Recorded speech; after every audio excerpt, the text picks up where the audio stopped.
जब भी आपके जीवन में ऐसे हालात, ऐसी मुश्किलें आ जाती हैं और आप परमेश्वर से बातें करते हो और आप परमेश्वर से सवाल करते हो कि परमेश्वर मेरे जीवन में ऐसा क्यों हुआ, मेरे साथ ऐसा क्यों हुआ, मैंने ऐसा क्या किया। जब भी आपके जीवन में ऐसी परिस्थितियां, ऐसे हालात आ जाते हैं, उसका आपके पास कोई जवाब नहीं होता और आपको परमेश्वर पे छोड़ने के सिवा आपको कुछ भी नहीं समझ आता, तो उस सिचुएशन में आप क्या कर सकते हैं? आप परमेश्वर से ही प्रार्थना कर सकते हैं, परमेश्वर के ऊपर ही सब चीज़ों को छोड़ सकते हैं। जैसे परमेश्वर का वचन कहता है कि तुम्हारी आशा परमेश्वर पर होना चाहिए, तुम्हारा विश्वास परमेश्वर पे होना चाहिए, तुम्हारा न्याय जो करेगा वो परमेश्वर ही करेगा।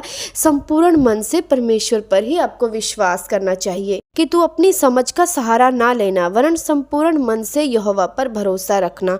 जब भी आपकी ज़िंदगी में ऐसी परिस्थितियां, ऐसी प्रॉब्लम आ जाती हैं जिसका आपके पास कुछ जवाब नहीं होता कि मेरे जीवन में ऐसा क्यों होता है, तो उस समय परमेश्वर का वचन कहता है कि अपनी बुद्धि का सहारा मत ले, अपने तरीक़ों से चीज़ों को हैंडल करने की कोशिश मत कर, परमेश्वर पर छोड़ दे, परमेश्वर पर विश्वास कर, परमेश्वर से प्रार्थना कर।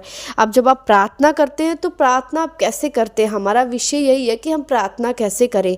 तो सबसे आसान तरीका है, आपको प्रार्थना जब भी करना है, आप प्रार्थना में बैठिए, वर्शिप करते हैं वर्शिप करिए, बाइबल पढ़ते हैं बाइबल पढ़िए, जैसे भी आपको प्रार्थना करना है आप अपने तरीके से प्रार्थना करें।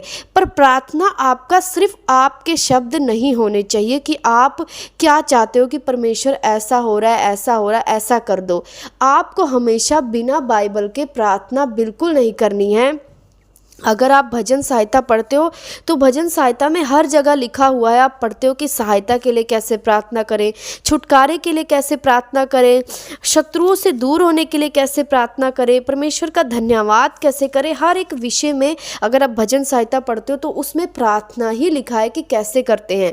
जो भी आपकी सिचुएशन हो, जो भी आपकी प्रॉब्लम हो, उस चीज़ को आप ढूंढो कि मैं किस चीज़ के लिए प्रार्थना करना चाहता हूँ। अगर आप चाहते हो बीमारी से शिफा पाने के लिए तो आप वो ढूंढो कि कहाँ पे बाइबल का वचन है जो मैच कर रहा है मेरी प्रॉब्लम से, तो आप उस चीज़ को ढूंढोगे बाइबल में और उस वचन को लेकर आपने क्या करना है? क्लेम करना है परमेश्वर से कि परमेश्वर तेरे वचन में लिखा है, तू अनुग्रह करेगा, तू दया करेगा, तू मुझे छुड़ाएगा, तू मुझे बचाएगा, तू मेरा न्याय करेगा। जो भी आपकी प्रॉब्लम है, जो भी आपका विषय है, उस विषय से बाइबल के वचन को लेकर और उसके बाद अपने शब्दों को भी रख कर जब आप ऐसी प्रार्थना करते हैं तो परमेश्वर आपकी प्रार्थनाओं को सुनता है। आप चाहें तो अपने तरीके से भी प्रार्थना कर सकते हैं, लेकिन ये पूरी कंप्लीटली तरीके से प्रार्थना करने का हल नहीं है। जब भी आप प्रार्थना करें तो बिना बाइबल के प्रार्थना आपकी नहीं होनी चाहिए।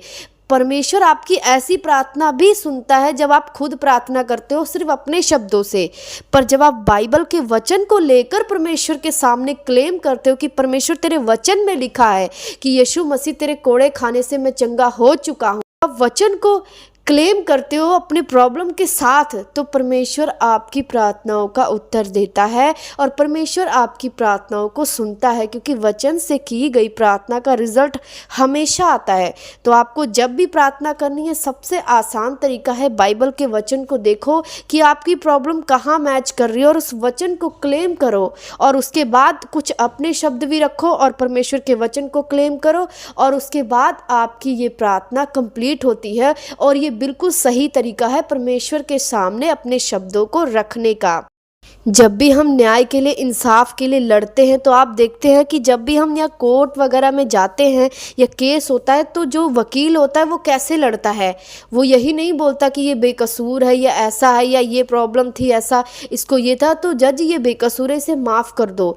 ऐसे नहीं कोई बात करता। जब भी आपको न्याय चाहिए, अपने जीवन के लिए उस मुश्किलों से हल चाहिए, तो वो कानून का वो संविधान देखता है कि कहाँ मैच कर रहा है इसके ये प्रॉब्लम, कि ये केस इसके ऊपर है और संविधान ये बात कह रहा है। जब दोनों बात मिलकर रखी जाती है तो उसके बाद ही जज फैसला करता है। तो ऐसा ही जीवन हमारी प्रार्थना का है, जो कि परमेश्वर ने हमारे लिए संविधान बनाया है। जो बाइबल है इसमें संविधान परमेश्वर ने बनाया है हर एक चीज़ों का, हर एक प्रॉब्लम का। तो उस वचन को रखना है आपने अपनी प्रॉब्लम के सामने, और परमेश्वर आपका जज है। आपने परमेश्वर के सामने अपने केस को रखना है और उस वचन को क्लेम करना है कि परमेश्वर मेरी मुसीबत ये ये है, मेरी मुश्किलें ये है, और तेरा वचन इस मुसीबत, इस मुश्किल के विषय में ये बात कर रहा है, अब तू मेरा न्याय कर, उद्धार कर, जैसे कि तेरे वचन में लिखा है। जब आप इस तरीके से प्रार्थना करते हो तो ये पूरी अच्छी तरीके से प्रार्थना होती है और आपके प्रार्थना का रिजल्ट 100% आता है। तो आपको प्रार्थना करने का सही तरीका पता होना चाहिए, तभी आपके जीवन में क्या होता है, वो रिजल्ट आता है और उस प्रार्थना का उत्तर भी आता है। तो आप सभी को इस वचन के द्वारा परमेश्वर आशीष दे, बरकत दे, और आप समझ सके कि परमेश्वर कैसी प्रार्थना आप लोगों से चाहता है और कैसे चाहता है कि आप परमेश्वर के सामने आएं।